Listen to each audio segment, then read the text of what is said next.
로마서 9장 1절에서 18절까지의 말씀을 오늘은 제가 세 번역으로 조금 길지만 읽어드리도록 하겠습니다. 여러분들이 편한 성경으로 같이 눈으로 여러분 잘 성경 말씀 읽으시기 바랍니다. 나는 그리스도 안에서 참말을 하고 거짓말을 하지 않습니다. 내 양심이 성령을 힘입어서 이것을 증언하여 줍니다. 나에게는 큰 슬픔이 있고 내 마음에는 끊임없는 고통이 있습니다. 나는 육신으로 내 종족인 내 결례를 위하는 일이면 내가 저주를 받아서 그리스도에게서 끊어질지라도 달게 받겠습니다. 내 동족은 이스라엘 백성입니다. 그들에게는 하나님의 자녀로서의 신분이 있고 하나님을 모시는 영광이 있고 하나님과 맺은 언약들이 있고 율법이 있고 예배가 있고 하나님의 약속들이 있습니다. 족장들은 그들의 조상이요 그리스도도 육신으로는 그들에게서 태어났습니다. 그는 만물 위에 계시며 영원토록 찬송을 받으실 하나님이십니다. 아멘. 그러나 하나님의 약속의 말씀이 패했다고는 할 수 없습니다. 이스라엘에게서 태어난 사람이라고 해서 다 이스라엘 사람이 아니고 아브라함의 자손이라고 해서 다 그의 자손이 아닙니다. 다만 이삭에게서 태어난 사람만이 너의 자손이라고 부르겠다고 하셨습니다. 이것은 곧 육신의 자녀가 하나님의 자녀가 되는 것이 아니라 약속의 자녀가 참 자녀 자손으로 여겨지는 것이라는 것을 뜻합니다. 그 약속의 말씀은 내년에 내가 다시 돌아올 때쯤에는 사라에게 아들이 있을 것이다 한 것입니다. 그뿐만 아니라 리브가도 우리 조상 이삭의 사람에게서 쌍둥이 아들을 수태하였는데 그들이 태어나기도 전에 무슨 선이나 악을 행하기도 전에 택하심이라는 원리를 따라 세우신 하나님의 계획이 살아있게 하시려고 또 이러한 일이 사람의 행위에 근거한 것이 아니라 부르시는 분께 달려 있음을 나타내시려고 하나님께서 리브가에게 말씀하시기를 형이 동생을 섬길 것이다 하였습니다.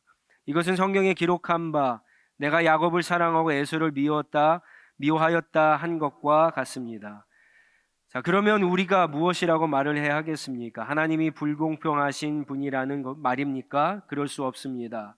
하나님께서 모세에게 말씀하시기를 내가 긍휼히 여길 사람을 긍휼히 여기고 불쌍히 여길 사람을 불쌍히 여기겠다 하셨습니다. 그러므로 그것은 사람의 의지나 노력에 달려 있는 것이 아니라 하나님의 자비에 달려 있습니다. 그래서 성경에 바로를 두고 말씀하시기를 내가 이 일을 하려고 너를 세웠다. 곧 너로 말미암아 내 능력을 나타내고 내 이름을 온 땅에 전파하게 하려는 것이다 하였습니다. 그러므로 하나님께서는 긍휼히 여기시고자 하는 사람을 긍휼히 여기시고 완악하게 하시고자 하는 사람을 완악하게 하십니다. 아멘. 오래전 청년부 사역할 때 일입니다. 어떤 한 청년과 이야기를 하다가 이 청년이 구원의 확신이 없는 것을 알게 되었습니다.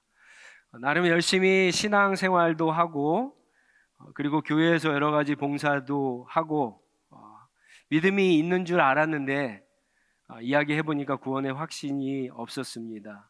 그래서 이 청년을 위해서 기도해야 되겠다라는 마음을 품고 중보하기 시작했습니다.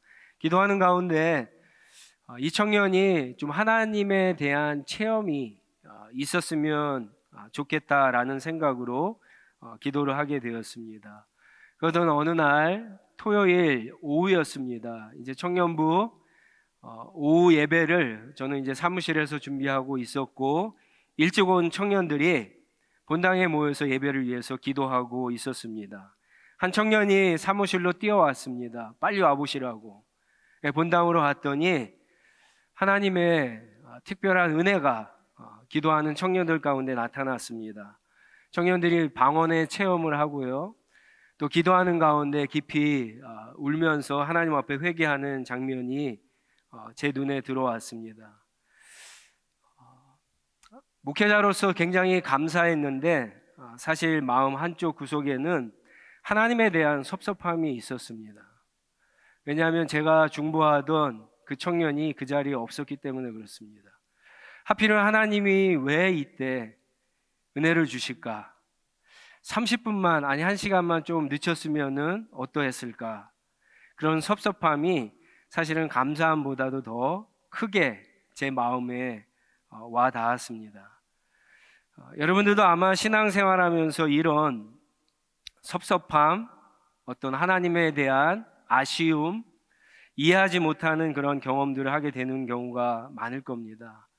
특별히 그냥 우리 삶의 어떤 문제들을 놓고 기도해서 기도가 들어주고 아니고 이런 차원을 떠나서 우리의 구원과 연관이 되는 그러한 문제에 있어서 사실은 이런 섭섭함은요, 우리의 믿음을 흔들 수 있을 정도로 크게 다가올 때가 있습니다. 특히 오랜 신앙생활을 함께 했음에도 불구하고 어느 날 구원의 확신을 갖지 못하고 오랫동안 예수님 믿어봤는데 별 소용이 없나 보다, 예수님이 계시지 않나 보다, 하나님은 살아계지 않나 보다라고 교회를 떠나는 사람들을 볼 때 더더욱 그렇습니다. 왜 어떤 사람은 복음을 듣고 구원을 받고 또 어떤 사람은 복음을 들었음에도 불구하고 구원을 받지 못하는 걸까? 우리가 듣는 복음에 문제가 있는 것과 복음을 잘못 전하고 있는 것과 아니면 하나님의 구원하는 능력이 부족한 것일까? 하나님이 누구는 구원하시고 누구는 구원하지 않고 차별하는 것일까?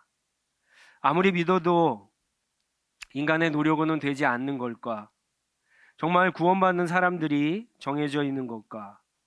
하나님은 정말 오르신 분일까? 하나님은 정말 공평한 분이 맞는가?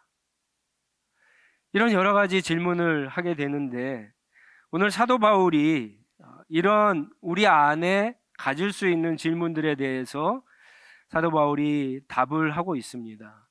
사실은 로마서 8장 마지막에서 우리는 하나님의 사랑이야말로 구원의 확신에 있어서 가장 강력한, 우리가 겪는 어려움들, 문제들을 한순간에 바꿀 수 있는 게임 체인저 같은 그런 역할을 한다라고 분명히 사도 바울이 선언을 했는데 9장에 들어와서는요, 사도 바울의 아주 큰 실망과 고통 가운데 본문을 시작하고 있습니다.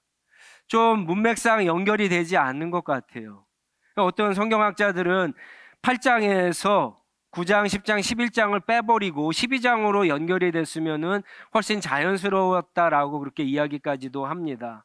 하지만 사도 바울이 9장, 10장, 11장에서 하는 얘기는요, 우리의 얘기이고 사실은 구원의 확신과 관련해서 너무나 중요한 질문들을 우리에게 던져주고 있습니다. 사도 바울이 큰 고통과 근심 속에서, 아픔 속에서 지금 이야기하고 있는 것은 바로 자기의 친족, 자기의 동족 백성인 이스라엘의 구원 때문에 그렇습니다. 여러분, 이스라엘은 하나님의 선택받은 민족이에요. 굉장한 자부심이 있었습니다. 하나님은 오직 그 백성에게만 하나님의 말씀, 율법을 주셨어요. 그들은 이방신이 아니라 살아계신 하나님을 예배하는 그러한 사람들이었어요. 하나님은 그 백성에게 말씀을 주시고 약속을 주셨습니다. 언약을 맺으셨어요. 그들의 조상들은요, 믿음의 사람들이었고 심지어 예수 그리스도 그분도 유대인 이스라엘 백성이었습니다. 자, 그런데 왜 이스라엘은 예수 그리스도 메시아 하나님의 복음을 왜 거절할까? 왜 그것을 받아들이지 못할까라고 하는 깊은 질문 가운데, 고통 가운데, 슬픔 가운데 바울이 이 이야기를 시작하고 있는 겁니다. 그러면서 6절에 보시면 바울이 이제 한 가지 한 가지씩 대답을 하게 됩니다. 하나님의 약속의 말씀이 실패하지 않았다라고 그렇게 시작합니다.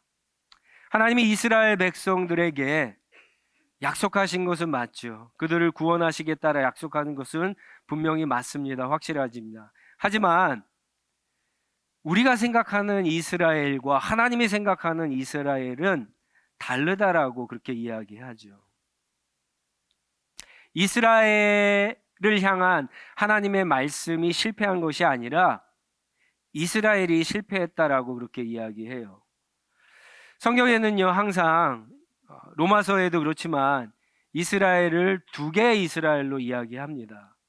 하나는 육적인 이스라엘, 하나는 영적인 이스라엘.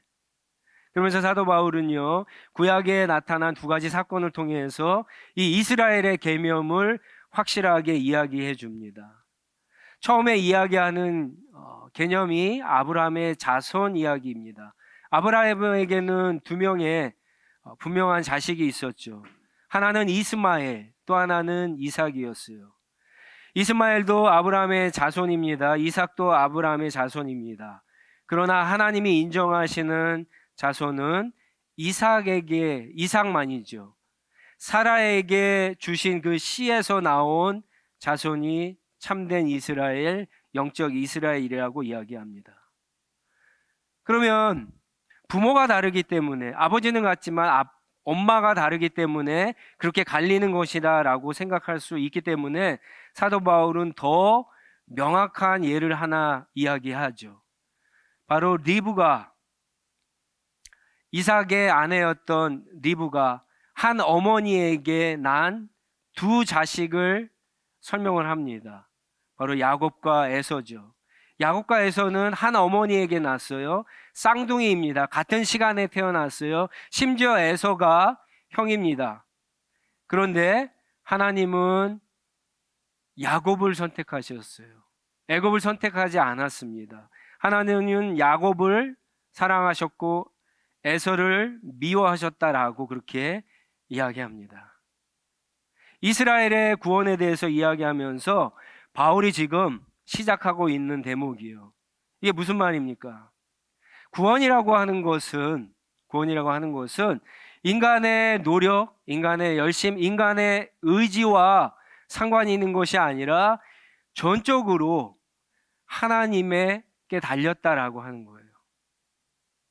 그런데 하나님께 달렸지만 이것이 마치 하나님이 로봇을 만들어서 조종하듯이 그렇게 조종하면서 우리의 구원이 진행되지 않다는 것도 우리가 또한 생각해 봐야 하는 거예요. 11절에 바울이 뭐라고 합니까? 이스라엘이 되는 것은 태어나기도 전에, 인간이 태어나기도 전에, 인간이 어떤 선이나 악을 행하기도 전에 하나님의 택하심을 따라 그렇게 됐다고 했죠. 하나님이 정하셨어요. 하나님이 부르셨어요. 하나님의 계획이라고 그렇게 이야기합니다. 그러면서 왜 그러면 하나님이 야곱을 선택하시고 에서를 선택하지 않았을까라고 하는 우리가 의문을 가질 수 있겠죠. 거기에 대한 대답이 이제 13절 말씀에 있습니다. 9장 13절에 보니까 성경이 뭐라고 이야기합니까? 내가 하나님이 야곱을 사랑하고 에서를 미워하였다, 그렇게 이야기하죠. 우리가 이 말씀을 오해하는 부분들이 있어요. 두 가지로 오해할 수 있습니다. 하나는 그러면 야곱에게는 사랑을 받을 만한 뭔가 근거가 있는가? 근거가 있습니까? 야곱이? 우리가 알고 있는 야곱은 그렇지 않잖아요. 그럼 에서는 미움을 당한 근거가 있느냐? 에서는 많이 있죠. 에서는 많이 있습니다. 우리 성경에 봤을 때. 그래서 야곱이나 에서나 뭔가 어떤 근거가 있기 때문에 사랑을 받고 미움을 받을 수 있다라고 생각하는데 그렇지 않습니다. 구원은 전적으로 하나님의 선택하심, 하나님께 달려 있다라고 그렇게 이야기를 합니다. 지금 여기서 야곱을 사랑하고 에서를 미워했다라고 하는 것은요, 일종의 히브리 사람들이 사용하는 관용적인 표현이에요. 누가복음 14장 26절에도 예수님이 비슷한 이야기를 한 적이 있어요. 거기에 보면 이런 말씀을 하셨어요. 누구든지 내게로 오는 사람은 자기 아버지나 어머니나 아내나 자식이나 형제나 자매뿐만 아니라 심지어 자기 목숨까지도 미워해야 내 제자가 되리라, 그렇게 말씀하셨거든요. 그러면 아버지 어머니를 미워하고 남편의 아내 미워하고 자식 미워하고 자기 생명도 미워해야 예수님의 제자가 될 수 있다는 말인가? 그렇지 않잖아요. 여기에서 의미하는 게 뭐죠? 그런 것들보다도 하나님을 더 사랑해야지, 예수님을 사랑해야 된다라고 하는 거죠. 하나님이 에서를 미워했다라고 하는 것은 진짜 미워했다는 게 아닙니다. 야곱을 더 사랑했다라고 하는 표현이에요. 그러면 왜 야곱은 사랑하셨을까? 성경은 그것이 하나님의 선택, 더 정확하게 얘기하면 하나님의 불쌍히 여기시는, 긍휼히 여기시는 자비로우신 선택이었다라고 그렇게 이야기합니다. 그랬을 때 이제 우리가 할 수 있는 질문이 여러분 18절에 나와 있는 것처럼 14절에 나와 있는 것처럼, 그러면 하나님이 그렇게 누구는 선택하고 누구는 선택하지 않고 누구는 구원하고 누구는 구원하지 않는 것이 공평한가? 하나님이 정말 공평하신 분인가라고 하는 질문을 할 수 있을 겁니다. 거기에 대한 바울의 대답이 이제 15절부터 시작되는데 18절에 이제 정점을 달하게 되죠. 18절에 이런 말씀이 있습니다.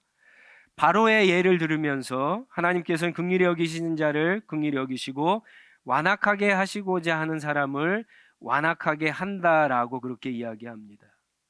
이 말씀을 보면 언뜻 하나님이 어떤 사람은 착하게 하셔서 구원을 주시고 어떤 사람은 악하게 하셔서 구원을 못 받게 하신다라고 보이지만 사실은 그런 마음이 아니죠. 여러분 바로의 이야기를 한번 떠올려 보세요. 바로는요, 이스라엘 백성들을 종으로 노예로 괴롭히던 사람이었습니다. 하나님이 어느 날 이스라엘 백성들의 부르짐을 들으셨어요. 때가 되었습니다. 그래서 모세를 보내셔서 이집트 가운데 우리가 잘 아는 10가지의 재앙을 내리시는데, 재앙을 내리실 때 바로의 마음이 착했습니까? 선했습니까? 그렇지 않습니다. 바로는 악했어요. 그러면 10가지 재앙을 내리실 때 바로는, 첫 번째 재앙이 내린 후에 바로는 마음이 착해졌습니까? 마음이 선해졌어요?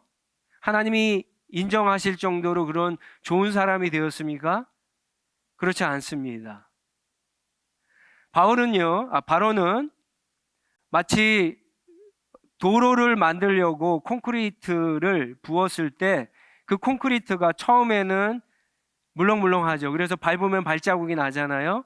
하지만 하루가 지나면 단단해집니다. 열흘이 지나면 더 단단해져요. 1년이 되면 더 단단해지듯이 바로의 마음은 처음부터 완악했고요, 악했고요, 시간이 지날수록 더 악했습니다. 이상하지 않습니까? 하나님께서 이스라엘 구원하시는데 마지막 10번째 재앙, 장자들을 전부 죽이는 재앙만 부려도 이스라엘이 출애굽할 수 있었을 때, 구원을 받을 수 있었을 텐데 왜 10가지 재앙을 하셨을까요? 이스라엘로 하여금 하나님께서 그들을 구원하신 것을 확증해 주시려고 그렇게 하신 거죠. 한 번이면 의심할 수 있잖아요. 근데 2번, 3번, 4번, 9번, 10번, 그 수많은 재앙을 통해서 이스라엘을 구원하신 분이 그들이 잊어버렸던 여호와 하나님이라고 하는 사실을 알려주셨습니다. 여기에 놀라운 구원의 신비가 있죠. 그런데 이 신비는 또 다른 측면에서도 있어요. 바로에게도 있다라고 하는 거예요. 악한 사람들에게도 있습니다. 그것은 무엇입니까? 첫 번째 재앙을 당했을 때 2번째 재앙, 3번째 재앙, 9번째, 10번째 재앙은요, 바로가 그 재앙을 경험했을 때 마음을 돌이키고 하나님께 회개하고 구원을 받을 수 있는 그에게는 또 다른 기회였다라고 하는 거예요. 근데 바로는요, 전혀 그렇게 하지 않았습니다. 하나님의 기적을 경험했을 때, 하나님의 놀라우신 역사를 경험했을 때 마음을 돌이키고 하나님 앞에 회개하기는커녕 더 하나님을 대적했습니다. 더 하나님에게 마음이 굳어져 갔어요. 바로 스스로가 자초한 일이었고요. 하나님은 바로의 소원대로 그냥 내버려 두신 것 뿐입니다. 바로가 시작한 일을 바로 스스로가 끝내도록 내버려 두신 것 뿐이에요. 이런 하나님이 불공평하신 분인가요? 그렇지 않죠. 어떤 사람이 구원을 받고 어떤 사람이 구원을 받지 못하는 것은 전적으로 하나님 은혜예요. 그러나 여러분, 지금 이 로마서 말씀에서 이야기하다시피 이 구원이 하나님께 있다라고 하는 것을 생각해 보셔야 돼요. 하나님께 있다. 만약에 이 구원이 우리에게 있다라고 한다면, 우리의 열심이나 노력이나 우리의 의지에 달려 있다라고 한다면, 여러분, 우리의 구원이 어떻게 되겠어요? 아마 매 순간 매 시간 흔들릴 거예요. 오늘 교회에 나오시면서 여러분들 흔들리지 않았어요? 날씨가 좋은데 어디 갈까? 오늘은 줌으로 예배 드릴까? 이런 생각할 수 있거든요. 그런데 정말 여러분의 인생에 밑바닥이 흔들리는 그러한 어려움과 문제를 만났을 때, 여러분, 누가 그런 문제 앞에서 구원의 확신을 가질 수 있을까요? 절대 못 갖습니다. 그러나 이 구원이 하나님의 부르심과 하나님의 선택, 전적인 하나님의 은혜라고 한다면 우리는 그거에 의지해서 흔들리지 않을 수 있는 거예요.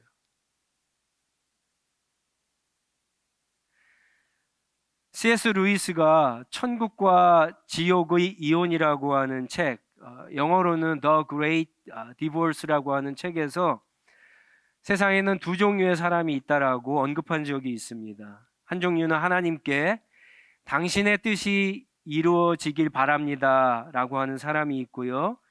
또 한 부류는 하나님이 내 뜻대로 이루어지리다 라고 말씀하시는 사람이 있대요. 하나님의 뜻이 이루어지기를 원합니다. 하나님 앞에 전적으로 맡기고 살아가는 사람이 있고, 또 한 부류는요, 하나님 앞에 그것을 인정하지 않고 자기 뜻대로 살아가기 때문에 하나님이 그러면 네 뜻대로 이루어지는 인생이 되라, 그렇게 말씀하시는 사람들이 있다는 거예요. 누가 구원을 받고 구원을 받지 않는 것은 전적으로 자기의 의지입니다. 이스라엘 백성들이 예수 그리스도를 영접하지 않는 것은요, 그들의 잘못이에요. 그들의 실수예요. 하나님의 능력이 부족하거나 하나님의 계획과 섭리가 완전하지 못해서가 아니라 그들에게 있다라고 하는 겁니다. 여러분, 하나님은 능력에 있어서 완전해요. 하나님은 모든 것을 아세요. 역사의 처음과 끝을 아실 뿐만 아니라 한 인생의 시작과 죽음까지 다 보시는 분이세요. 그분이 어떤 사람을 선택했다라고 하는 것은 아무런 기준이 없이 선택했다라고 하는 것이 아니에요. 하나님이 어떤 인생을 부르신다고 했을 때, 어떤 인생에게 은혜를 주시고 구원하신다고 했을 때 거기에는 이유가 있습니다. 그런데 그 이유는 우리에게 있는 것이 아니에요. 하나님께 있습니다. 성경은 하나님의 긍휼의 여기심, 하나님의 자비로우심, 하나님의 불쌍히 여기심에 있다라고 이야기합니다. 이게 구원에 대해서 성경이 이야기하는 부분이에요. 여러분, 이것을 받아들이지 못하면 사실은 우리가 신앙생활하면서 구원과 연결해서 더 많은 해결할 수 없는, 답을 얻을 수 없는 질문들이 너무나 많게 됩니다. 우리가 오늘도 하나님 앞에 예배를 드리죠. 예배가 뭘까요? 예배는 우리를 구원하신 하나님 앞에 모든 크레딧을 드리는 거잖아요. 그걸 인정하시는 거잖아요. 근데 만약에 우리의 구원에 있어서 나의 열심이나 나의 노력이나 어떤 구원의 근거가 나에게 조금이라도 있다라고 한다면 우리는 하나님 앞에 온전한 예배를 드릴 수 없는 거예요. 하나님, 내가 하나님을 믿어서 이렇게 예배를 드리고 있는데 왜 내 인생이 이렇죠?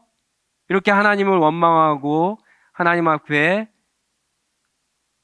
하소연할 수 있고 어떤 문제들을 제기할 수 있기 때문에 그렇습니다. 구원은 그렇지 않죠. 하나님의 선택의 이유는 분명히 있는데 그 이유는 우리에게 있지 않고 하나님의 긍휼하심, 자비하심, 불쌍히 여기심에 있다라고 하는 거예요. 이것이 우리가 풀 수 없는 구원에 있어서의 놀라운 신비입니다.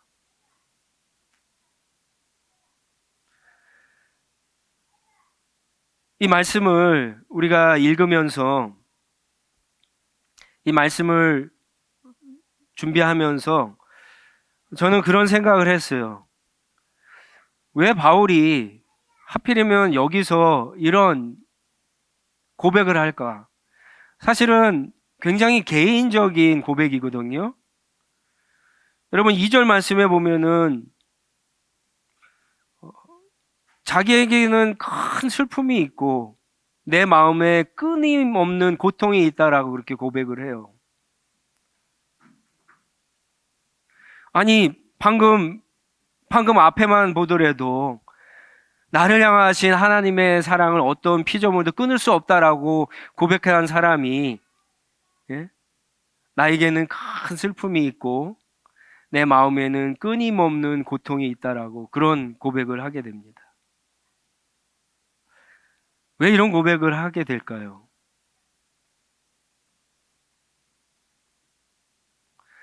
여러분 이 고백이 이런 마음이 정말 구원의 확신을 가진 사람의 마음입니다.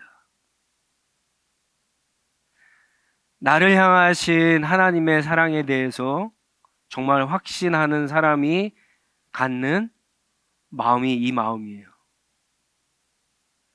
모세가 똑같은 고백을 했죠. 이스라엘 백성들이 광야에서 우상을 숭배했을 때 하나님이 백성들을 다 쓸어버리려고 하셨어요. 그때 모세가 하나님께 기도를 하죠. 생명책에서 내 이름이 제하여 버릴지라도 하나님 이 백성을 구원해 달라고 기도합니다. 바울의 기도가 똑같은 기도예요. 하나님, 내가 그리스도에게서 끊어질지라도 나의 가족, 나의 동족, 이 이스라엘을 구원해 달라고 지금 이야기하는 거죠.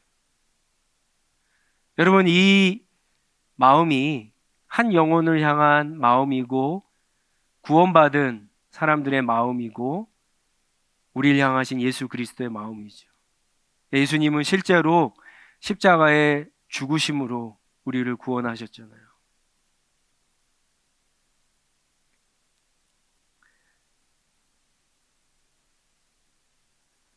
하나님의 선택, 하나님의 구원이 어떻게 되는 거, 여러분 이런 거 잘 모르셔도 됩니다. 그런데 제가 오늘 이 말씀을 준비하면서 저와 여러분이 같이 도전받기를 원하는 것은 바로 이 마음이에요. 여러분에게 이 마음이 있는가? 여러분 이 마음을 가지셔야 돼요.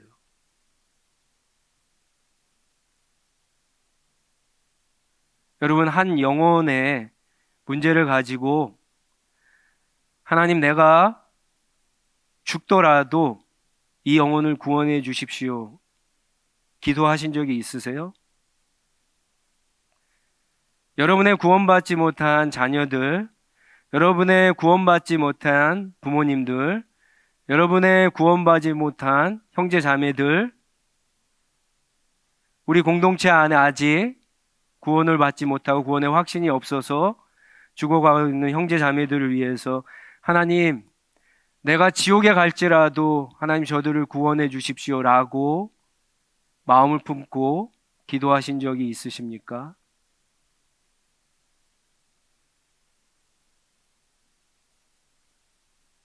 이 마음을 가지셔야 돼요. 이 마음을 가지셔야지 하나님의 놀라운 역사가 우리 가운데 시작됩니다. 그리고 그 마음을 품는 사람이 보다 확실한 구원의 확신을 가질 수 있고요. 하나님의 더 큰 마음을 깨닫게 되는 은혜를 누리게 됩니다. 여러분, 말로만 어떤 영혼을 위해서 기도하다가 그 영혼이 들지 않을 때, 변하지 않을 때, 네 책임이라고 손을 떼고 돌아설 수는 없잖아요. 만약에 하나님이, 예수님이 우리에게 그러셨다면 우리 가운데 여기 앉아 있을 사람들이 누가 있겠습니까? 영혼을 향한 한 마음이라고 하는 것은 그런 마음이에요. 내가 죽을지라도, 내가 끊어질지라도, 내가 하나님의 생명책에서 이름이 삭제될지라도 하나님, 저 사람은 불쌍히 여기셔서 구원해 주십시오. 이 마음을 품고 기도하고 복음을 전하고 선교하고 삶에서 하나님 앞에 백성답게 또 한 주간 살아갈 수 있는 저와 여러분들이 다 되시기를 주님의 이름으로 축원합니다. 우리 같이 일어나셔서 주신 말씀 붙잡고 한번 같이 기도하겠습니다.